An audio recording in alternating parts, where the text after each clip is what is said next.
श्रद्धालु श्रोतागणों, आध्यात्मिक प्रेरणा के पिछले भाग में हमने भगवान की अवस्था को समझने का प्रयास किया। ईश्वर ज्योति स्वरूप है, ज्योत रूप हरि आप। परमात्मा प्रकाश रूप है।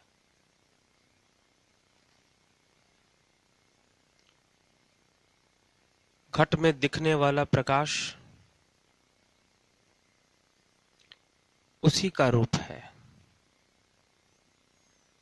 वो घट में ही नजर आता है, दिखाई देता है,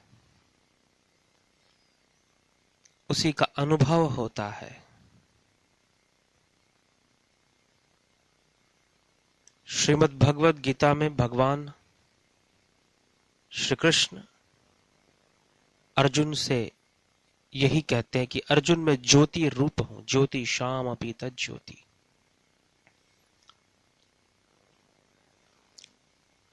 उस ज्योति का अनुभव ज्ञान के द्वारा होगा। इन इंद्रियों से परे जीव को कुछ अनुभव हो जाए,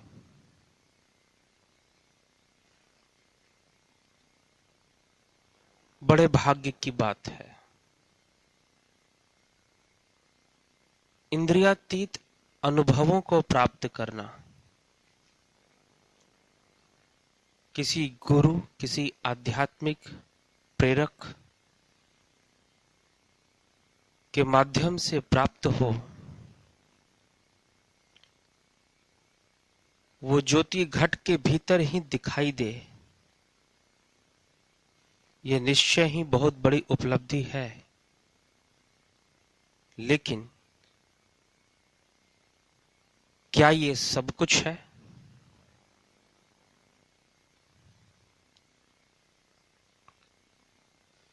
सब कुछ प्राप्त हो गया?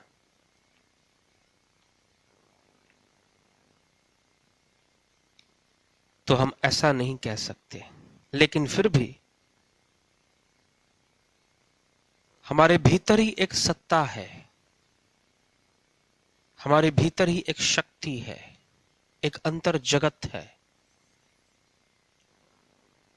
जो इस स्थूल जगत से भी ज्यादा व्यापक है। उस जगत का द्वार खुल जाता है। लेकिन सब कुछ प्राप्त हो गया ऐसा नहीं है। आत्मा की शक्ति भीतर ही विराजमान है, ये समझ में आने लग जाता है। लेकिन अभी पता चला है, प्राप्ति नहीं हुई है। एक है किसी वस्तु का पता चलना और एक है प्राप्त कर लेना, दोनों में अंतर है।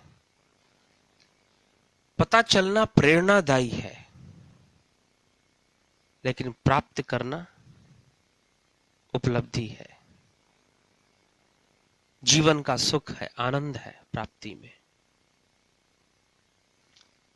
किसी ने जान लिया कि हर राजा होता है, उसके पास शक्तियां होती हैं, उसके सेवक होते हैं, उसकी सेनाएं होती हैं।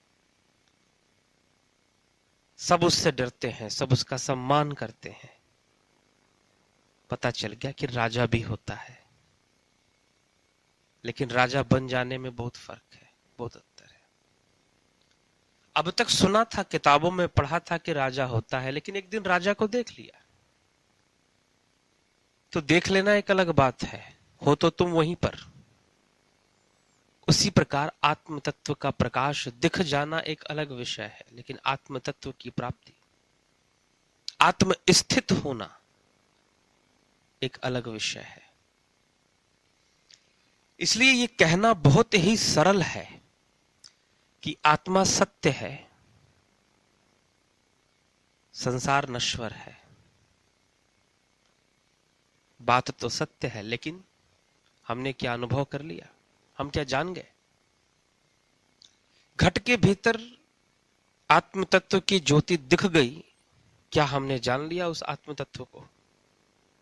दिखने के बाद भी जानते नहीं है, अभी तो मात्र उसके होने का प्रमाण मिला है कि वो है, लेकिन उसकी प्राप्ति नहीं है। ध्यान की अवस्था में उस ज्योति प्रकाश का दिखना मात्र इतना ही संकेत है, उसकी उपस्थिति का संकेत मात्र ही होता है, उसकी कोई प्राप्ति नहीं होती है। वो ये नहीं कह सकता कि अहम ब्रह्मास्मि, मैं ही ब्रह्म हूं। कुछ लोग कहते हैं अहम ब्रह्मास्मि, स्वयं को ब्रह्म मानो। किसी के घर में मृत्यु हो गई, हम जाकर उसे समझा देते हैं कि भाई शोक मत करो, आत्मा सत्य है, शरीर नश्वर है, आत्मा का नाश नहीं करता, लेकिन कैसे शोक ना करे, उसका संबंध तो शरीर के आधार पर था।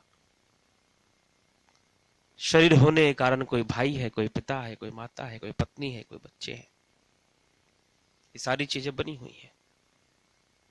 लेकिन ये कहना भी गलत नहीं है कि आत्मा सत्य नहीं है। कैसे? क्या हम आत्मस्थित हो गए? कह देने के लिए कह दिया जाता है कि सारी संसार तो माया है, हमने कह दिया ये दीवार माया है, कुछ भी नहीं है, तो क्या हम दीवार क्रॉस करके निकल जाएंगे? नहीं संभव है। निकलेंगे तो दरवाजे से ही। आत्मा सत्य है, 10 डंडे मारो फिर वो बोले कि आत्मा सत्य है। तो इसलिए आत्मज्ञान, आत्म अवस्था किसे कहते हैं, आत्मस्थित होना किसे कहते हैं? आदि गुरु शंकराचार्य ने इस तथ्य को समझाया। यद्यपि वो कहते हैं अहम ब्रह्मास्मि, हम स्वयं ही ब्रह्म हैं, लेकिन वो अपने साहित्य विवेक चूड़ामणि में वो लिखते हैं 66वें श्लोक के भीतर, वो कहते हैं अकृत्वा शत्रु संहारम गत्वा अखिल भूश्रियम राजा हमीति शब्दानो राजा भवितुमर्हति। सब शत्रुओं के नाश किए बिना और भूमंडल के राज्य भोग किए बिना हम राजा हैं, ऐसा कहने से कोई राजा नहीं बन जाता। वैसे ही आत्म तत्व के जाने बिना, आत्म स्थिति को प्राप्त किए बिना मैं ब्रह्म हूं, ऐसा कहने से कोई ब्रह्म ज्ञानी अथवा ब्रह्म नहीं बन जाता।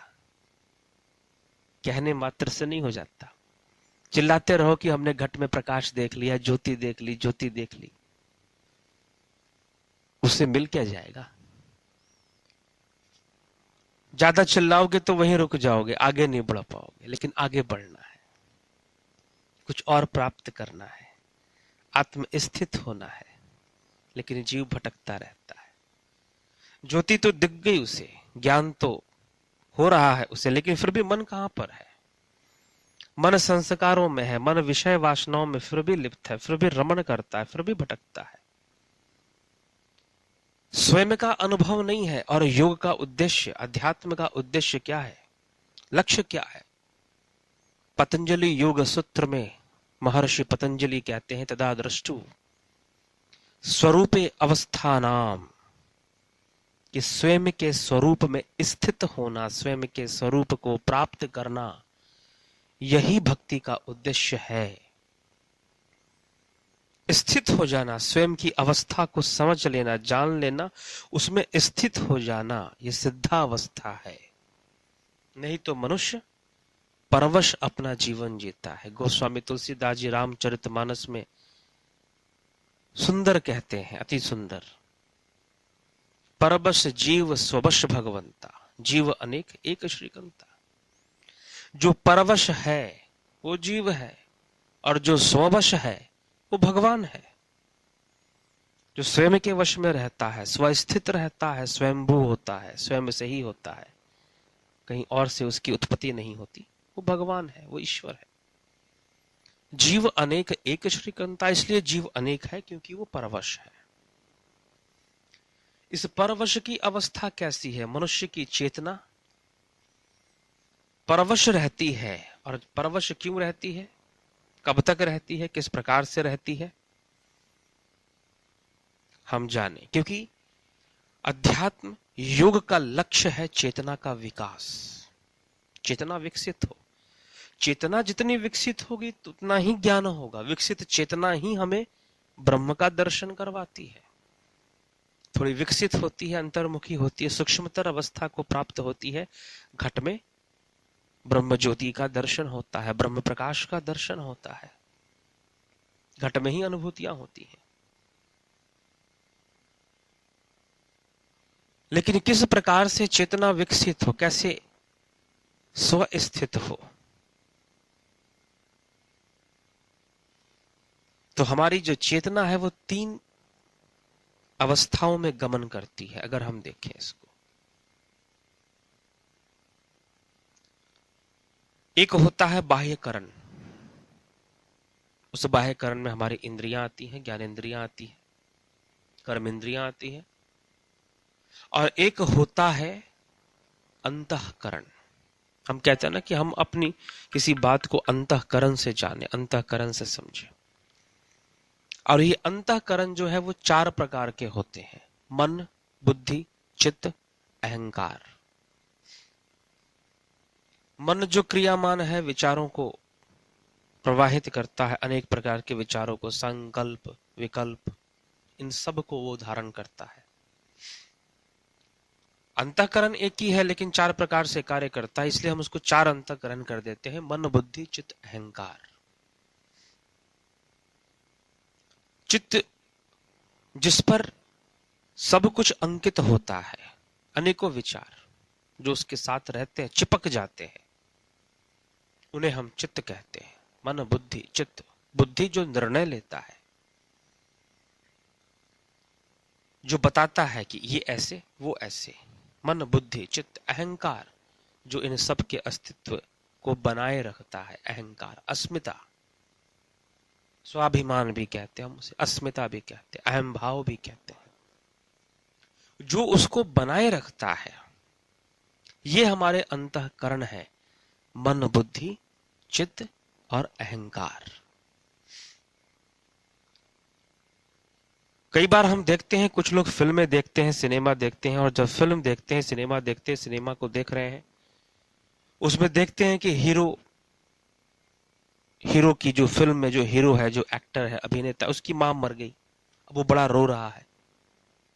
अब वो रो रहा है तो कई दृष्टा ऐसे होते हैं कि अपने मन को, अपने विचारों को, अपनी एकाग्रता को उस सिनेमा के दृश्य में, फिल्मों के दृश्य में इतना इन्वॉल्व कर लेते हैं, इतना घुस जाते हैं कि अगर हीरो रो रहा है तो वो भी रोते हैं, हीरो हंस रहा है तो वो भी हंसते हैं। फिल्म तो खत्म हो जाती है, घर जाकर भी कई बच्चे होते हैं, हीरो की तरह फाइटिंग करेंगे, उसकी तरह डांस करेंगे, उसके चरित्र को अपने भीतर विचारों के माध्यम से, भावों के माध्यम से वो ग्रहण कर लेते हैं। ये क्या है? ये भी चेतना की एक अवस्था है। मन वहां कार्य कर रहा है लेकिन बुद्धि नहीं कार्य कर रही है। जिस समय बुद्धि कार्य करेगी, बुद्धि बोलेगी, अरे भाई क्यों रो रहे हैं, वो तो सिनेमा है, वो तो फिल्म है, तुम रो क्यों रहे हो, फिल्म देख के रो रहे हो, और तुम्हारी माँ थोड़ी ना मरे, तो हीरो, और वो हीरो भी नकली पर्दे के भीतर है, वो तो कौन से असल में उसकी कोई मां मर गई हो कि जो तुम उसकी मां पर मरने पर रो रहे, तुम तो दृष्टा हो, तुम देखो। जैसे ही दृष्टा भाव आता है, फिल्मों को देखते हुए दृष्टा भाव आता है कि हम तो दृष्टा हैं, ये फिल्म तो एक कहानी मात्र है, हम तो इसके पात्र नहीं है, वो हीरो की मां मरी है, वो भी असली में नहीं मरी है, वो तो सब कुछ नकली ही है। जैसे ही ये भाव मन में आता है, बुद्धि ये भाव देती है, रोना बंद, देखना बंद, विवेक जागृत हो जाता है, और हम अपने आप को अनुभव करते हैं। हम स्वयं को देखते हैं, स्वयं को समझते हैं कि हम उसका भाग नहीं, हम उससे अलग हैं। हम उस मूवी से, उस फिल्म से, उस सिनेमा से अपने आप को अलग महसूस करते हैं। ये बुद्धि हमें बता देती है, तो मन के साथ बुद्धि जुड़ जाती है। वैसे ही मनुष्य की चेतना, जीव की चेतना 3 अवस्थाओं में गमन करती है, 3 प्रकार की अनुभूतियों से गुजरती है, और ये 3 उसकी सीमा है, उसका बंधन है, इसी में घूमता रहता है। और वो अवस्थाएं क्या है? पुराणों में एक कथा आती है। पुराणों में कथा आती है कि भगवान शिव ने एक राक्षस का वध किया जिसका नाम था त्रिपुर। और उनको त्रिपुरारी इसलिए कहा जाता है, भगवान भोलेनाथ को, शिव को त्रिपुरारी हम कहते हैं। अर्थात त्रिपुर और त्रिपुर शब्द में एक प्रत्यय जुड़ गया, अरि। अरि का अर्थ होता है शत्रु, अर्थात त्रिपुर का शत्रु। त्रिपुर नामक राक्षस, त्रिपुरासुर, उसके 3 पुर थे और वो 3 पुरों में रहता था। वो 3 पुर अदृश्य रहते थे, वहां से वो कार्य करता था। भगवान शिव ने उस त्रिपुरासुर का वध किया, उसके 3 पुरों का नाश हुआ। अब 3 पुरों का नाश हुआ तो बचा कौन? शिव बचे, त्रिपुरासुर तो मर गया, उसके 3 पुर नष्ट हो गए। वैसी हमारी जो चेतना है वो 3 पुरों में वास करती है। और वो 3 पुर क्या है? एक अवस्था है जागृत अवस्था, दूसरी अवस्था है स्वप्न अवस्था, और तीसरी अवस्था को कहा गया है सुषुप्ति। जागृत, स्वप्न, सुषुप्ति। तो ये जागृत, स्वप्न, सुषुप्ति, ये चेतना हमारी 3 अवस्थाओं में रहती है, जागृत, स्वप्न, सुषुप्ति। लेकिन हम कौन है? जब हम जागृत अवस्था में रहते हैं तो हम अपने आप को जागृत अवस्था में अनुभव करते हैं। जागृत अवस्था में कोई डॉक्टर है, कोई इंजीनियर है, कोई कुछ है। लेकिन क्या है? क्या वो डॉक्टर है? क्या वो इंजीनियर है? क्या वो फिल्म अभिनेता है क्या? उसका सत्य क्या है? महाराज जनक ने एक स्वप्न देखा और स्वप्न में उन्होंने देखा कि मैं भिखारी हूं, मैं भीख मांग रहा हूं, मुझे भूख लगी है, खाना नहीं मिल रहा कहीं से, बड़ी परेशानी है, 1 हफ्ते हो गए कुछ खाने को नहीं मिला। इतने में किसी ने दाल चावल कुछ दिया, खिचड़ी विचड़ी दी, हांडी में ली। खाने ही वाले थे तभी एक गिद्ध, एक पक्षी उड़ता हुआ आया और उनके हाथों पर उसने अपना पंजा मारा। जैसे ही पंजा मारा, वो जो हांडी थी, भोजन का जो पात्र था, मिट्टी का बर्तन था, वो हाथ से छूट गया और वो गिर गया, गिरकर टूट गया। बड़े परेशान है, वो भोजन भी बेकार हो गया, नहीं खा पाए। और ऐसी अवस्था में निद्रा टूटती है। कुछ सेवक उन्हें जगाता है, रो रहे हैं, निद्रा में भी रो रहे हैं, और उठते हैं, पूरा शरीर पसीने से तरबतर है। ये क्या? जिस क्षुधा का अनुभव, जिस भूख का अनुभव मैंने अपने जीवन में कभी नहीं किया, वो मैंने स्वप्न में कर लिया। आज तक ऐसी दरिद्रता, ऐसा दुख मैंने कभी नहीं भोगा, लेकिन आज स्वप्न में मैं ऐसी दरिद्रता का अनुभव कर रहा हूं। ये क्या है? क्या मैं भिखारी हूं? लेकिन जब तक सो रहा था तभी तक तो भिखारी था, जब तक स्वप्न देख रहा था तभी तक तो भिखारी था। लेकिन अब ये कैसी अवस्था है? अब तो मैं राजा हूं। ये क्या अनुभव है? कहीं मैं राजा हूं, ये भी स्वप्न तो नहीं है। आखिर मैं हूं कौन? आखिर मैं हूं कौन? बड़े बड़े विद्वानों की सभा बुलाई। उस सभा में महर्षि अष्टावक्र ने जब अपने चरण रखे, उनके ज्ञान को देखकर, उनके ज्ञान से बहुत प्रभावित होकर जनक ने पूछा, मिथिला नरेश जनक ने पूछा कि हे महाराज, मुझे बताइए सत्य क्या है? स्वप्न में मैं भिखारी अनुभव कर रहा था स्वयं को, और अब मैं राजा अनुभव कर रहा हूं। मेरा राजा होना सत्य है या फिर भिखारी होना? महर्षि अष्टावक्र ने कहा कि राजन, तुम भिखारी थे, यह भी सत्य नहीं है। तुम राजा हो, यह भी सत्य नहीं है। तो फिर सत्य क्या है और सत्य कौन है? जैसे ही यह प्रश्न पूछा,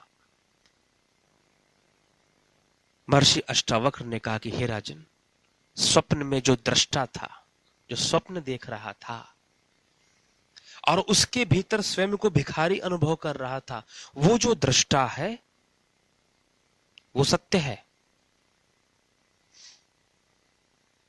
और फिर इस जागृत अवस्था में, इस जागृत अवस्था में जो स्वयं को राजा अनुभव कर रहा है, यह राजा सत्य नहीं है। लेकिन जो इस राजा होने के दृश्य को देख रहा है, जो ये समझ रहा है कि मैं राजा हूं, वो जो दृष्टा है, जो स्वयं को राजा के रूप में देख रहा है, वो दृष्टा सत्य है, वो वही है, वो एक ही है। वो एक ही व्यक्ति था जो स्वप्न में भिखारी अनुभव कर रहा था और इस समय स्वयं को राजा अनुभव कर रहा है। वो तो एक ही है, वो कोई दो नहीं है, वो तो एक है। वो जो एक है वो सत्य है। राजा सत्य तुम हो। अपने भीतर के सत्य को जानो। इसलिए सत्य क्या है? भगवान शिव ने 3 पुरों का नाश किया, और वो 3 पुर कौन है? जागृत, पहली अवस्था। दूसरी अवस्था स्वप्न। तीसरी अवस्था सुषुप्ति। जागृत अवस्था में जो हमारे 4 अंतःकरण है, मन बुद्धि चित्त अहंकार, ये चारों क्रियाशील रहते हैं, कार्य करते हैं। मन भी कार्य करता है, बुद्धि भी कार्य करती है, चित्त भी कार्य करता है, और अहंकार तो रहता ही है। वो तो सबसे सूक्ष्म है। जो इन सब के अस्तित्व का कारण बनता है, मन बुद्धि चित्त का, वो अहंकार है, अहम भाव है।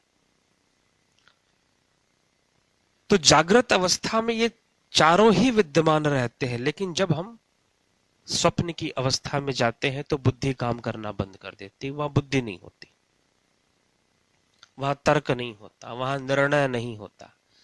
जब हम स्वप्न देखते हैं, कई तरह के स्वप्न देखते हैं, कोई हिंसक पशु, कोई शेर है, कोई बाघ है, कोई सांप है, हमें दौड़ा रहा है, बुद्धि काम नहीं कर रही, भागे जा रहे हैं, स्वयं का अनुभव कर रहे हैं।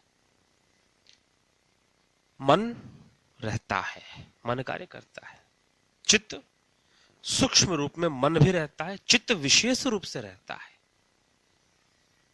स्वप्न की अवस्था में चित्त, हमारा जो चित्र है, वो पूर्णतः क्रियाशील रहता है, लेकिन मन आंशिक रूप से और अहंकार भी आंशिक रूप से ही कार्य करता है, लेकिन चित्त पूरी तरह से कार्य करता है स्वप्न की अवस्था में। और फिर इससे तीसरी अवस्था क्या है? सुषुप्ति, जहां चित्त भी काम करना बंद कर देता है, लेकिन आंशिक रूप से, अति सूक्ष्म रूप में अहम भाव उसमें भी विद्यमान रहता है। तो सुषुप्ति है, जागृत है, स्वप्न है, ये अवस्थाएं हैं, लेकिन सत्य कौन है? इन तीनों अवस्थाओं का जो दृष्टा है, सुषुप्ति की अवस्था में निद्रा, थॉट ऑफ नथिंगनेस, पतंजलि योग सूत्र के अंदर इसे थॉट ऑफ नथिंगनेस कहा गया है। सुषुप्ति अवस्था, विचार नहीं चलते, मन शांत हो जाता है, लेकिन जितने भी कर्म है वो बीज रूप में विद्यमान रहते हैं, वो नष्ट नहीं होते, वो रहते हैं। कर्म संस्कार बीज रूप में उस अवस्था में रहते हैं, बस अपने आप को प्रतिबिंबित नहीं करते। सुषुप्ति वो अवस्था है जहां प्रतिबिंबित नहीं हो रहा है, लेकिन वो रहता है, सब विद्यमान रहता है, सारी चीजें रहती हैं, लेकिन वो प्रतिबिंबित नहीं होती हैं या तरंगित नहीं होती हैं। वहां उस तरह का कोई तरंग नहीं रहता, इसलिए हम उसे सुषुप्ति अवस्था कहते हैं। लेकिन इन तीनों अवस्थाओं का जो अनुभव करता है, जो जागृत अवस्था में अनुभव कर रहा है, हमें चोट लग गई, शरीर को दर्द हो रहा है। अब दर्द किसे हो रहा है? शरीर को हो रहा है, हमें नहीं हो रहा। हम उस दर्द के अनुभव करता है, और ये अनुभव करता क्यों है? और उस अनुभव के साथ एक रूपता स्थापित हो जाती है, क्योंकि हम आसक्त हैं। शरीर के साथ इतनी जबरदस्त आसक्ति है कि इसको पहुंचने वाला हर कष्ट वो हमारा कष्ट है, वो स्वयं के लिए हो जाता है। क्योंकि वो आसक्ति जैसे जैसे कमजोर होगी, वैसे वैसे कष्ट कम हो जाएगा, दुख कम हो जाएगा, व्याधियां कम हो जाएंगी, जीवन शांत होने लगेगा। तो स्वयं को इन तीन अवस्थाओं से पृथक देखना, जागृत, स्वप्न, सुषुप्ति, इन तीन अवस्थाओं से पृथक देखना, अर्थात अपने को, स्वयं को अलग। हम स्वप्न के दृष्टा हैं, हम इस संसार के दृष्टा हैं, हम अनुभव तो कर रहे हैं, लेकिन हम अलग हैं। मैं खुद इससे अलग हूं। मैं इस शरीर से अलग हूं, यद्यपि इस शरीर को चोट लगने से मुझे दर्द हो रहा है, मुझे तकलीफ हो रही है, लेकिन मैं इससे अलग हूं, मैं इसका अनुभव करता हूं। ऐसा समझना एक तो विचारों के माध्यम से, और एक है योग के माध्यम से उस अवस्था में स्थित होना, आत्म स्थिति कहते हैं। और ये जो अवस्था है, इस अवस्था के विषय में आदि गुरु शंकराचार्य विवेक चूड़ामणि में बड़ा सुंदर लिखते हैं। क्या कहते हैं? लिखते हैं कि आस्ति कश्चित स्वयं नित्यमहम प्रत्यलंबना अवस्था त्रय साक्षी सपंच कोश विलक्षणा। अर्थात एक कोई अनिर्वचनीय वस्तु है, सो नित्य है। अहम इस प्रतीति को आलंबन करता है। जागृत स्वप्न सुषुप्ति इन तीनों अवस्थाओं का साक्षी है, जो इन तीनों अवस्थाओं का साक्षी है, अर्थात वो अनुभव करता है। जागृत स्वप्न सुषुप्ति इन तीनों अवस्थाओं का साक्षी है। अन्नमय, प्राणमय, मनोमय, विज्ञानमय, आनंदमय पांचों कोशों से विलक्षण है। सरपंच कोश विलक्षण अस्ति कंशित स्वयं नित्यमहम प्रत्यलंबना अवस्था त्रय साक्षी, अर्थात वो अवस्था जो तीनों अवस्थाओं की साक्षी है। अवस्था त्रय, त्रय शब्द यहां पर जुड़ रहा है। अवस्था त्रय साक्षी संपंच कोश विलक्षणा, जो इन पांचों कोशों से विलक्षण है। इस अवस्था का वर्णन करते हैं। आगे क्या लिखते हैं? यो विजानाति सकलम जागृत स्वप्न सुषुप्तिषु बुद्धि तद्वती सद्भावम भाव महमित्ययम्। जो जागृत स्वप्न सुषुप्ति तीनों अवस्थाओं में बुद्धि और बुद्धि की वृत्ति का सद्भाव और अभाव, इन सबको जानता है। यह पश्यति, वो देखता है स्वयं को। यह पश्यति स्वयं सर्वे यम न पश्यति कंचन यश्चेत यति बुद्ध्यादि न तो यम चैतन्यत्ययम्। जो स्वयं सबको देखता है, उसको कोई नहीं देखता है। जो बुद्धि आदि सब जड़ पदार्थों को चैतन्य करता है, उसको दूसरा कोई नहीं चेताता है, क्योंकि वो स्वयं ही चेतना स्वरूप है। जिस दिन ध्यान करते हुए योग के माध्यम से, चिंतन से उस अवस्था का एहसास होने लगा कि मैं इन सब से अलग हूं। जागृत अवस्था जिस समय मन बुद्धि चित्त अहंकार संपूर्ण रूप से क्रियाशील होते हैं। स्वप्न जिसमें बुद्धि काम नहीं करती है, मन काम नहीं करता, चित्त क्रियाशील होता है, सूक्ष्म रूप से अहम भाव भी होता है। और सुषुप्ति, इन तीनों अवस्थाओं से स्वयं को पृथक करना, त्रय साक्षी। इस अवस्था को क्या कहा जा रहा है? आदि गुरु शंकराचार्य ने प्रयोग किया त्रय साक्षी, त्रय साक्षी, या फिर महापुरुषों की वाणियों में इसे कहा गया तुरीय अवस्था। ये आत्म स्थित होने की अवस्था है, जो आत्म स्थित है, जो स्थित प्रज्ञ है। ये वास्तविक आत्मज्ञान है। ऐसी अवस्था जब हम स्वयं को जागृत, स्वप्न और सुषुप्ति इन तीनों से पृथक अनुभव करें। जब जागृत अवस्था में हो तो स्वयं का अनुभव बना रहे, ये अनुभव हमेशा बना रहे कि मैं तो इन अवस्थाओं से अलग हूं। जागृत अवस्था में जो कुछ भी घट रहा है, लाभ नुकसान, लाभ हानि, जय पराजय, मान सम्मान, जो कुछ भी आ रहा है, मैं इनसे अलग हूं। फिर स्वप्न की अवस्था, उसमें भी इस बात का अनुभव बना रहा है कि मैं स्वप्न में देख रहा हूं, मैं दृष्टा हूं स्वप्न का, मैं स्वप्न नहीं हूं। स्वप्न में अगर स्वयं को भागते हुए देख रहे हैं, बचते हुए देख रहे हैं, परेशान देख रहे हैं, तो भी ये भाव बना रहा है कि ये तो स्वप्न देख रहा हूं मैं। और सुषुप्ति, जहां पर विचार तरंगित होते ही नहीं है, गहरी नींद की अवस्था। अगर 8 घंटा कोई आदमी सोए तो 20 मिनट के लिए ऐसी अवस्था में जाता है, बस, वो भी लगातार नहीं। कई बार टूट टूट के स्वप्न चलता रहता, फिर कुछ देर के लिए स्वप्न रुकता है, सुषुप्ति में चला जाता है, फिर स्वप्न शुरू हो जाता है, फिर सुषुप्ति में चला जाता है। इस तरह से चलता है, लगातार भी नहीं जाता 20 मिनट के लिए ऐसी अवस्था में। तो ये स्वप्न सुषुप्ति चलता है। उस अवस्था का जो अनुभव करता है, जो साक्षी है, त्रय साक्षी उसे कहा, उसे त्रय साक्षी कहा। शास्त्रों में उस अवस्था को तुरीय अवस्था कहा गया। ये वास्तविक ज्ञान है, ये वास्तविक आत्म अनुभूति है, वास्तविक आत्म स्थिति है। यहां पर परमात्मा का वास्तविक अनुभव हो रहा है, वास्तविक ज्ञान हो रहा है। शास्त्रों के अनुसार, महापुरुषों की वाणी के अनुसार इस अवस्था को प्राप्त करने वाला योगी ही सन्यासी है।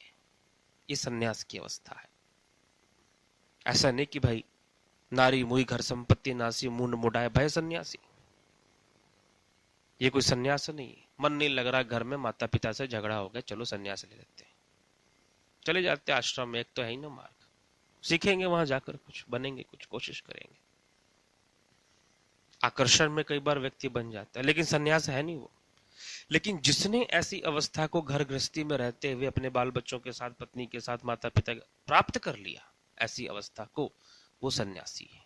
क्योंकि सन्यासी सुख दुखे समय कृत्वा लाभा लाभो जया जयो, सुख दुख में, लाभ हानि में, जय पराजय, मान सम्मान में विचलित नहीं होता। क्यों? जबरदस्ती थोड़ी ना।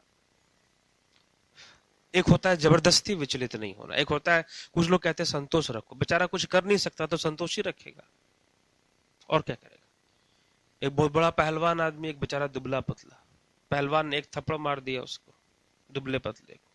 दुबले पतले का एक मित्र था, उसने कहा कि भाई क्षमा कर दे इसको। अरे क्षमा नहीं करेगा तो क्या लड़ेगा, मरेगा लड़ेगा तो।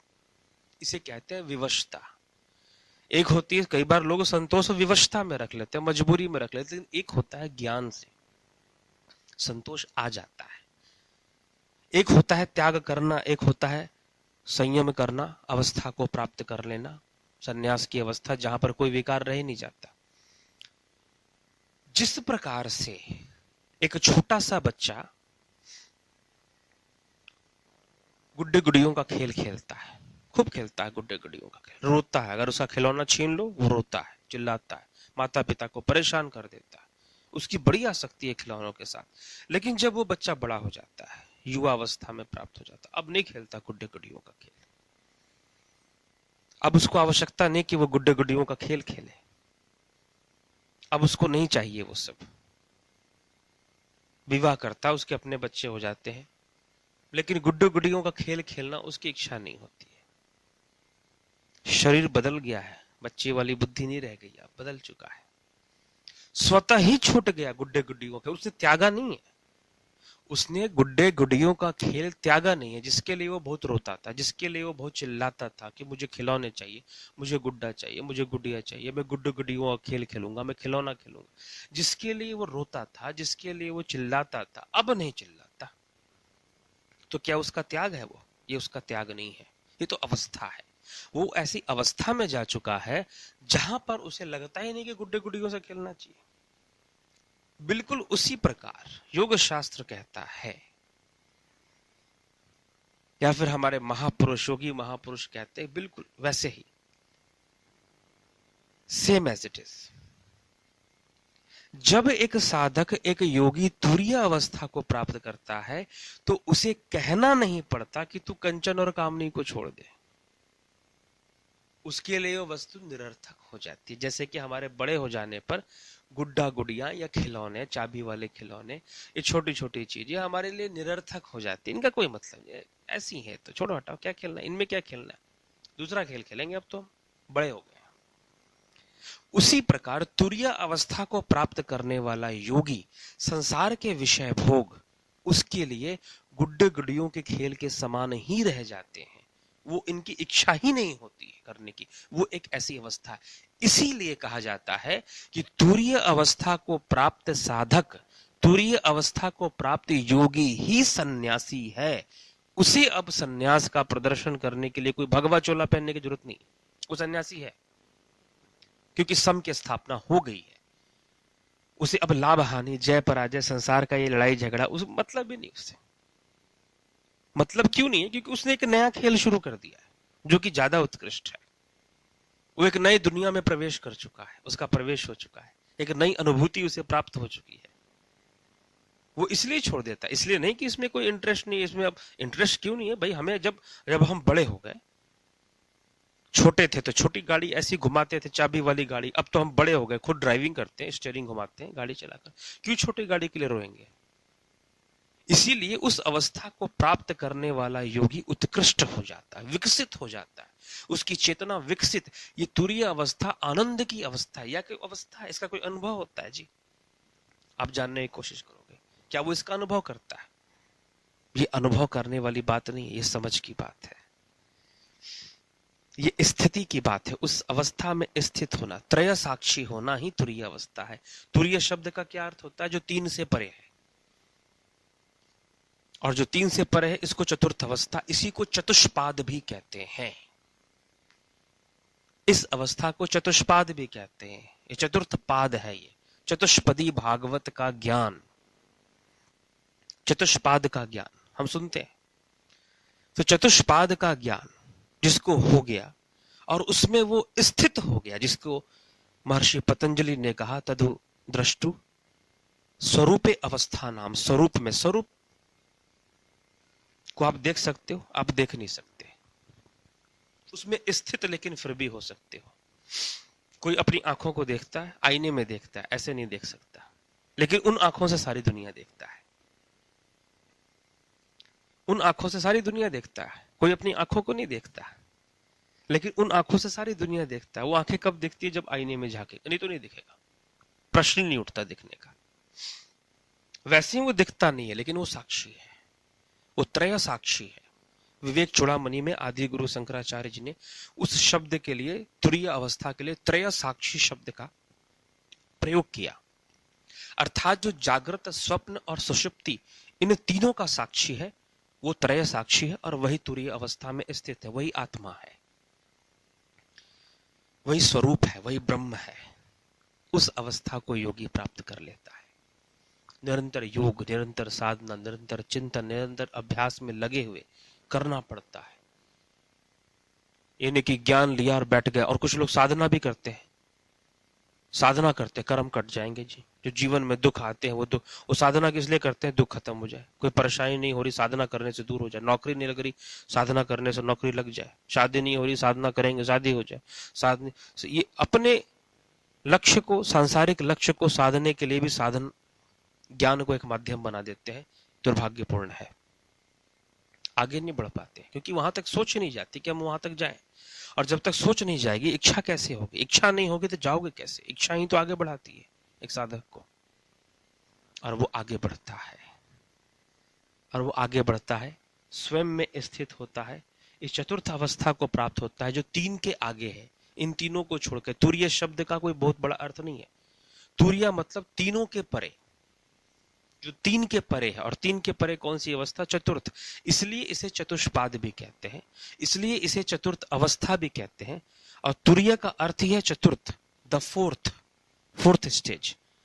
यद्यपि फोर्थ स्टेज कोई एग्जिस्ट करता नहीं है, इसलिए इसे चतुर्थ शब्द का प्रयोग नहीं। तुरीय अर्थात तीन के परे, जो तीन के परे है वो तुरीय है, वो त्रय साक्षी है, तीनों का दृष्टा है, वो तुरीय है, वो त्रय साक्षी है।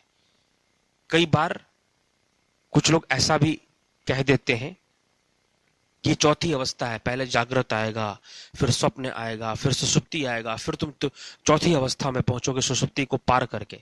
ऐसा कोई घटना नहीं घटती कि सुषुप्ति को पार करके चौथी अवस्था में पहुंचेगा। मतलब फिर वो सोता रहे, सपना देखता रहे, सुषुप्ति आ जाएगी, सुषुप्ति के बाद खुद तुरीया प्राप्त हो जाएगा, फिर साधना करने की क्या जरूरत है? फिर सोते रहो। फिर तो योग करने की आवश्यकता क्या है? ध्यान का अभ्यास करने की क्या आवश्यकता है? आसन, प्राणायाम, प्रत्याहार, इन सब चीजों का अभ्यास की आवश्यकता क्या पड़ेगी? जो अष्टांग योग कह रहा है, यम, नियम, आसन, प्राणायाम, प्रत्याहार, धारणा, ध्यान, समाधि। तो तुरीय अवस्था योग के द्वारा निरंतर ध्यान के अभ्यास से प्राप्त किया जाता है। स्वप्न सुषुप्ति पर का साक्षी बना जाता है, और साधक योगी अपने इन तीन अवस्थाओं से जो भिन्न अस्तित्व है उसका साक्षात्कार करता है। यह सिद्ध अवस्था है। इस तुरीय अवस्था को सिद्ध अवस्था भी कहा गया है, क्योंकि योगी को सिद्धियां यहीं से प्राप्त होना प्रारंभ होती हैं। इस अवस्था से ही उसके अंदर सिद्धियों का परिवेश होता है, जिसका वर्णन पतंजलि योग सूत्र के विभूति पाद में महर्षि पतंजलि ने किया है। किस प्रकार से होती है? यहां संन्यास स्थापित होता है, स्थिर अवस्था है, चंचलता नहीं है उसमें। बाह्य जगत में बहुत सारी चंचलता है, बहुत कुछ घटनाएं घट रही हैं, लेकिन वो स्थित है, वो सबका दृष्टा है, सबका साक्षी है, वो आत्मा है, वो सबका दृष्टा और सबका साक्षी है। वो नदी बहती है ना, नदी में जल बहता है, लेकिन उस जल के नीचे एक तल है, वहां चट्टान है, पत्थर है, वो नहीं बहता, उसके ऊपर से पानी बह रहा है। और जो पानी है उस पानी के भीतर कभी फूल, पूजा करने वाले लोग फूल डाल देते, कुछ लोग दिए प्रवाहित कर देते नदी में, फल फूल डाल देते, डेथ बॉडी, शव भी प्रवाहित होता है। अब वो जो पत्थर वहां पर है उसके ऊपर से पानी बह रहा है, बहते जा रहा है, बहते जा रहा है, बहते जा रहा है, उसमें कई चीजें बह रही हैं, लेकिन वो पत्थर जो है, जो नीचे तल में है, वो स्थित है, वो नहीं बह रहा, वो वहीं का वहीं है, पानी बह रहा है। और उस पानी में कई वस्तुएं बह रहे हैं, वो कई चीजों को देख रहा है, कभी फल आ रहा है, कभी फूल आ रहा है, कभी पेड़ बह रहे हैं, पेड़ों की डालियां बह रही हैं, कहीं पानी गर्म हो रहा है, कहीं पानी ठंडा हो रहा है, वो कई चीजों का अनुभव कर रहा है। ठंड का मौसम आया, पानी ठंडा हो गया, वो नीचे का तल अनुभव कर रहा है, पानी ठंडा हो गया, वो नीचे का तल अनुभव कर रहा है, गर्म हो गया पानी। अब इस पानी के अंदर किसी की डेथ बॉडी बह के जा रही है, इस पानी के अंदर किसी कोई वृक्ष का की शाखा है वो बह के जा रही है, कपड़े बह के जा रहे हैं, कोई नहा रहा है उसके स्नान के अंदर, वो जो तल, वो जो चट्टान, वो जो पत्थर जो नीचे बैठा, वो देख रहा है, वो दृष्टा है कि ये पानी के अंदर कोई स्नान कर रहा है, कोई डुबकी लगा रहा है, कोई तैर रहा है, वो दृष्टा है, वो देख रहा है, वो स्थित है, उसके अंदर परिवर्तन नहीं है। जल परिवर्तित हो रहा है, जल परिवर्तित हो रहा है, तो जागृत अवस्था में परिवर्तन है। हम कभी बचपन थे, जब हम बच्चे थे तो हमने समझने लगे कि हम बच्चे हैं, अब जवान हो गए, अरे भाई हम तो जवान हैं, हट्टे कट्टे। बूढ़े हो गए, हम रोने लगे कि हाय हम बूढ़े हो गए, अब तो बुढ़ापा आ गया, और अब कितना समय जीवित रहेंगे। लेकिन सत्य तो यह है कि हम इन सब से अलग हैं, हम इन सब से अलग हैं, और इसका प्रत्यक्ष अनुभव होना, ये जो अलगाव है, इन सब से अलग होने का प्रत्यक्ष अनुभूति होना, योग के द्वारा, निरंतर साधना के अभ्यास के द्वारा, चिंतन के द्वारा, सूक्ष्म अवस्था में जानने के द्वारा, जब हम ये पूर्णता अनुभव करने लग जाते हैं। कभी कभी शुरुआत में योगी को कभी कभी ऐसा अनुभव होता है, कभी कभी होना भी बहुत बड़ी बात है, क्योंकि तुरीय अवस्था आनंद की अवस्था है, साधक आनंदित रहता है, तरंगित रहता है। ध्यान करते करते घट में ज्योति दिखाई देती है, नाद सुनाई देता है, कभी एकाग्रता से हम उस नाद को श्रवण करें, क्रियाओं के माध्यम से नहीं, क्रियाएं तो लोग करते हैं, लेकिन अभ्यास से क्रियाओं की आवश्यकता ही नहीं पड़ती। ध्यान करो, उस नाद को ध्यान से अगर आदमी सुनना, इसमें लीन होने लगे, तो श्वासें अपने आप रुक जाती। कई तरह के मस्तिष्क में स्पंदन, हाथ पैर जैसे शून्य की अवस्था में जा रहा है, प्राणहीन हो रहा है, ऐसा अनुभव होने लग जाता है। ऊपर की ओर चेतना का प्रवाह होता है, शरीर सुन्न हो जाता है, श्वासें रुक जाती हैं। तीव्र ध्यान की अवस्था में स्वयं को व्यक्ति स्वयं का अनुभव होता है, स्वयं की स्थिति का अनुभव होता है, बड़ा आनंददायी अवस्था होती है। वो जीव जैसे किसी आनंद सागर में गोता लगा रहे हो, ऐसा उन्हें अनुभव होता है, तैर रहा हो जैसे, पता नहीं न धरती पर हो, न आकाश पर हो, कोई अवस्था नहीं, कोई जड़ता नहीं, तरंग का अनुभव होता है, आनंद की अनुभूति होती है। आनंद, और एक बार इस आनंद का स्वाद चख जाए साधक, योगी एक बार चख ले, भागता है वो भागने की कोशिश करता है, मुझे पहुंचना है, मुझे पूर्णतः इस अवस्था को प्राप्त करना है, लेकिन फिर भी सरलता से नहीं, धैर्य पूर्वक लंबी साधना करनी पड़ती है, तब जाकर ये अवस्था सिद्ध होती है, जो त्रय साक्षी है, जो तुरिया है। और इस अवस्था की सिद्धि ही संपूर्ण संन्यास है, वो संन्यास है। वहां पर फिर ये संसार के जो वासनाएं हैं, संसार के जो भोग है, इनके साथ इनको प्राप्त करने की जो दौड़ है, जो अंधी दौड़ है, इनको भोगने की जो दौड़ है, वो स्वतः ही खत्म होता है, वो खत्म करने की जरूरत नहीं पड़ती। जैसे हम बड़े हो गए तो बच्चों का जो खेल खिलौना है अपने आप ही खत्म होता है, तो वो भी अपने आप ही खत्म हो जाता है। वो संन्यास की अवस्था है, वहां जाकर एक योगी सन्यासी, उसे हम सन्यास कह सकते हैं, उसे हम सन्यासी कहते हैं जिसने ऐसी अवस्था को स्थापित किया है। नहीं किया, सन्यासी नहीं है, उसे हम सन्यासी नहीं कह सकते। साधक है, संघर्ष कर रहा है, लगा हुआ है, बस इसके अलावा और कुछ नहीं कह सकते हम उसे। गलतियां वो करेगा ही करेगा, उसे संभव है, क्योंकि अब अवस्था नहीं, एक बच्चा है वो तो रोएगा ही रोएगा। आप कहो कि ना रोए, खुले ना, तो बच्चा है भाई, खिलौने के लिए रोएगा, मिठाई के लिए रोएगा, उसका गुण है ये, वो करेगा। जब तक वो बड़ा नहीं हो जाएगा तब तक ये है। इसीलिए महापुरुष, एक बार स्वामी विवेकानंद जी ने अपने गुरुदेव रामकृष्ण परमहंस से पूछा कि भगवान ठाकुर, कई बार मेरे मन में वासना की तरंगे उठती हैं, कई बार कैसे कैसे विचार आते हैं, खत्म ही नहीं होते, कई बार मैं इसके बीच में उलझ जाता हूं, आप कृपा करें ये कैसे जल्दी से खत्म हो जाए। ठाकुर ने कहा कि चिंता मत कर, चलते जा, स्टेशन आता जाएगा, ट्रेन चलती है ना, पहुंच जाएगा। श्री श्यामाचरण लाहिड़ी महाशय जब भी कोई उनके पास इस तरह की समस्याएं लेकर जाता है, कोई कुछ मत करो, साधना करो, अभ्यास करो, अभ्यासरत रहो, सब अपने आप सारी वृत्तियां शांत हो जाएंगी।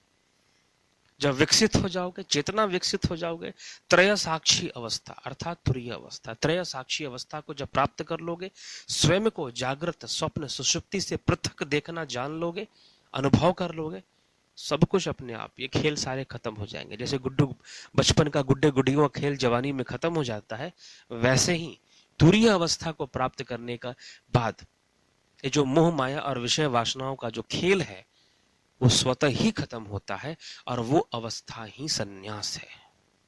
वो सन्यासी, सच्चा सन्यासी है वो। अब वो चाहे कहीं भी रहता हो, भगवा पहनता हो ना पहनता हो, चोला पहन के जंगल में रहता हो ना रहता हो, किसी आश्रम में रहता हो ना रहता हो, उसका अपना परिवार हो या अपने माता पिता के साथ रहता हो, पत्नी बच्चों के साथ रहता हो, वो सन्यासी है, क्योंकि उसकी मन की अवस्था ऐसी हो गई है, वो ऐसी अवस्था में प्राप्त हो गया है। और ये तुरीय अवस्था है, ये चतुष्पाद है, चतुष्पदी ईश्वरत्व का ज्ञान है ये। और इसी अवस्था को मांडुक्य उपनिषद के अंदर हमारे ऋषि मुनियों ने लिखा है। वो क्या लिखते हैं? मांडुक्य उपनिषद के 7वें श्लोक में नान्तः प्रज्ञम, क्या कह रहे हैं? जो ना भीतर की ओर प्रज्ञा वाला है, नान्तः प्रज्ञम। पूरा श्लोक सुनते हैं, फिर इसकी व्याख्या सुनते हैं। नान्तः प्रज्ञम न बहिष प्रज्ञम न उभयतः प्रज्ञम न प्रज्ञान घनम न प्रज्ञम न अप्रज्ञम अदृष्टम अव्यवहार्यम अग्राह्यम अलक्षणम अचिंत्यम अव्यपदेशम्य एकात्म प्रत्ययसारम प्रपंचोपशमम शांतम शिवम अद्वैतम चतुर्थम मन्यते सह आत्मा सह विज्ञेय। अर्थात जो ना भीतर की ओर प्रज्ञा वाला है, ना बाहर की ओर प्रज्ञा वाला है, ना दोनों ओर प्रज्ञा वाला है, ना प्रज्ञान घन है, ना जानने वाला है, न ही जानने वाला है, ना जो देखा ही नहीं गया, जो व्यवहार में नहीं लाया जा सकता, जो पकड़ने में नहीं आ सकता, जिसका कोई लक्षण नहीं है, जो चिंतन करने में नहीं आ सकता, जो बतलाने में नहीं आ सकता, एकमात्र आत्मसत्ता की प्रतीति जिसका सार है, जिसमें प्रपंच का सर्वथा अभाव है, ऐसा सर्वथा शांत कल्याणमय अद्वितीय तत्व चौथा पाद कहा गया है। उसे चौथा पाद मानते हैं, ऐसा कहा गया है, लेकिन वो चौथा थोड़ी ना, वो तो तीनों का साक्षी है। सह आत्मा स विज्ञेय, वह परमात्मा है, वह आत्मा है, वह जानने योग्य है। निर्गुण निराकार निर्विशेष स्वरूप को पूर्ण ब्रह्म परमात्मा का चौथा पाद बताया गया है। भाव यह है, इसका ज्ञान ना तो बाहर की ओर, ना भीतर की ओर, ना दोनों ही ओर है। जो ना ज्ञान स्वरूप है, ना जानने वाला है, नहीं जानने वाला है, जो ना देखने में आ सकता है, ना व्यवहार में लाया जा सकता है, ना ग्रहण करने में आ सकता है, ना चिंतन करने में, ना बतलाने में आ सकता है, ना जिसका कोई लक्षण है, जिसमें समस्त प्रपंच का अभाव है, प्रपंच नहीं वहां पर। एकमात्र परमात्मा सत्ता की प्रतीति, इन तीनों से हटकर त्रय साक्षी होना, वो कल्याणमय अद्वितीय है, वो अवस्था, वो तुरीय अवस्था है, वो त्रय साक्षी अवस्था है। वहां पर वो तीनों का साक्षी बन जाता है। साक्षी होने की स्थिति का अनुभव कर लेता है योगी साधक, वो तुरीय अवस्था है। और इस अवस्था को प्राप्त करने के बाद ही ये सिद्धा अवस्था है। इसको सिद्ध अवस्था भी इसलिए कहते हैं क्योंकि यहां पर सिद्धियां प्राप्त होनी शुरू करती है। लेकिन सूक्ष्म रूप में अहम भाव, बीज रूप में कर्म विद्यमान रहता है। इस अवस्था में भी क्या ये पूर्ण अवस्था है? क्या ये समाधि की अवस्था है? नहीं। इस अवस्था में योगी बहुत सारी गुणों को प्राप्त करता है, बहुत सारी विभूतियों को प्राप्त करता है, जिसकी चर्चा हम आध्यात्मिक प्रेरणा के अगले भाग में करेंगे।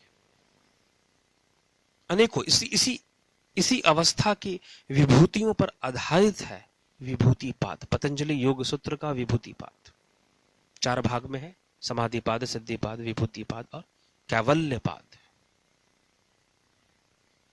क्या यह समाधि की अवस्था है? बिल्कुल नहीं, ये समाधि की अवस्था नहीं है। तुरीय अवस्था कोई समाधि की अवस्था नहीं। हाँ, सिद्धि की अवस्था जरूर है, लेकिन समाधि की अवस्था नहीं। समाधि तो कोई विशेष ही अवस्था है। समाधि के लिए क्या शब्द प्रयोग होता है? तुरीयातीत, तुरीयातीत अवस्था। वहां पर जो त्रय साक्षी अवस्था है, जो तुरीय अवस्था है, वो रहती ही नहीं, वो टिकती ही नहीं। जिसे कहा जा रहा है कि बीज कर्म विद्यमान रहता है, इच्छा विद्यमान रहती है, सिद्धियां विद्यमान रहती हैं। समाधि की अवस्था में सब कुछ लय हो जाता है, कुछ नहीं बचता, किसी प्रकार का कोई बीज नहीं, मन का कोई रूपांतरण नहीं होता। No any other modification of mind, कोई मॉडिफिकेशन नहीं होता, मन किसी तरह का रूप धारण नहीं करता। इसीलिए ये तुरीयातीत अवस्था है। जो तुरीयातीत अवस्था है वो समाधि है, वो निर्विकल्प अवस्था है, निर्विकल्प समाधि की अवस्था जिसे कहा जाता है। वो तुरीयातीत है, कोई विचार तरंग नहीं, निर्वितर्क हो जाता है, निर्विचार हो जाता है, कोई तर्क नहीं होता। एक होता है सवितर्क अवस्था, एक निर्वितर्क अवस्था, सविचार अवस्था, निर्विचार अवस्था, सविकल्प अवस्था और निर्विकल्प अवस्था। वो निर्विकल्प अवस्था जिसे हम समाधि कहते हैं, वहां जो बीज रूप में कर्म संस्कार होते हैं उनका भी नाश हो जाता है, वो भी नहीं बचते। वो एक ऐसी अवस्था है जब बीज रूप में कर्म संस्कार हो गए, तो जिसके लिए भगवान कृष्ण ने कहा था धाम परमम, अर्जुन वो मेरा परम धाम जहां जाकर कोई वापस नहीं लौटता, वो उसको प्राप्त होता है। क्योंकि बीज रूप में कर्म संस्कार सब खत्म, जब खत्म तो कोई मॉडिफिकेशन नहीं, कोई रूपांतरण नहीं, किसी तरह का नहीं। वो समाधि सिद्धियों के पार की अवस्था है, सिद्धियों के बाद प्राप्त होती है। तो समाधि क्या है? आध्यात्मिक प्रेरणा में हम इस विषय पर श्रवण करेंगे और हम योग करें, साधना करें, तो तुरीयता को प्राप्त करने के लिए करें। वो प्राप्त होगा तो आगे का मार्ग सुगम हो जाता है योगी के लिए। वो वास्तव में योगी कहलाने योग्य तब बनता है जब तुरीयता को प्राप्त करता है, त्रय साक्षी बनता है। वो सन्यासी हो जाता है जब वो त्रय साक्षी, स्वयं सन्यास की अवस्था को, जैसे एक व्यक्ति गाड़ी चलाना सीख लेता है, जब वो सीख लेता है उसके ब्रेक पर पांव अपने आप चलते हैं, एक्सीलरेटर उसे कहना नहीं पड़ता, उसे कोई सोचना नहीं पड़ता, अपने आप सारे काम होते हैं, तो ड्राइवर हो जाता है। उसी प्रकार जब वो त्रय साक्षी हो जाता है, जागृत स्वप्न सुषुप्ति को से अलग अपना अनुभव कर लेता है, अपने साक्षी होने का अनुभव अलग कर लेता है, उसमें उसकी स्थिति स्थापित हो जाती है, वो तुरीय अवस्था को प्राप्त हो जाता है, वो चतुष्पादी हो जाता है, वो सन्यासी हो जाता है, सम की स्थापना वहां पर जाकर हो जाती है। अब उसको लाभ हानि, जय पराजय, संसार के भोग मिले नहीं मिले, दुख मिला कि सुख मिला, शारीरिक कष्ट मिल रहा है, वो इन सब चीजों से ऊपर उठ जाता है, कई प्रकार के सांसारिक विषयों से स्वतः ही ऊपर चला जाता है, क्योंकि अब उसके लिए नए विषय सामने होते हैं। ये इसलिए नहीं ऊपर उठ जाता है कि उसने त्याग दिया, त्याग की भावना वहां नहीं होती है। त्याग की भावना तो वहां होती है जहां पर आसक्ति होती है। आसक्ति ही नहीं है तो त्याग किस चीज का, मतलब ही नहीं उठता त्याग का। तो वो ऐसी अवस्था में चला जाता है कि जहां पर उसके लिए नए विषय खुल जाते हैं, नए द्वार खुल जाते हैं, नया परिवेश खुल जाता है, नया परिवेश मिल जाता है। वो इस जागृत स्वप्न सुसुप्ति की दुनिया से परे उठ जाता है और उस अवस्था में इस संपूर्ण संसार का खेल तो गुड्डे गुड़ी वो खेल मात्र होता है, वो सन्यासी हो जाता है। वही वास्तव में सन्यासी है, सन्यासी कहलाने योग्य है। तो इसी के साथ मैं अपने विचारों को विराम और आध्यात्मिक प्रेरणा के अगले भाग में समाधि की अवस्था पर पूरी चर्चा होगी, शास्त्र सम्मत चर्चा। क्या कहते हैं हमारे शास्त्र, वेदांत दर्शन क्या कहता है, सांख्य योग क्या कहता है, हम समझने का प्रयास करेंगे और समाधि की अवस्था को समझने का प्रयास करेंगे। आखिर है क्या ये, हम क्या समझते हैं, क्या सुनते हैं, और इस विषय में शास्त्र क्या कहते हैं, पतंजलि योग सूत्र क्या कह रहा है, उपनिषद क्या कह रहे हैं समाधि की अवस्था के विषय में, हम समझने का प्रयास करेंगे। धन्यवाद।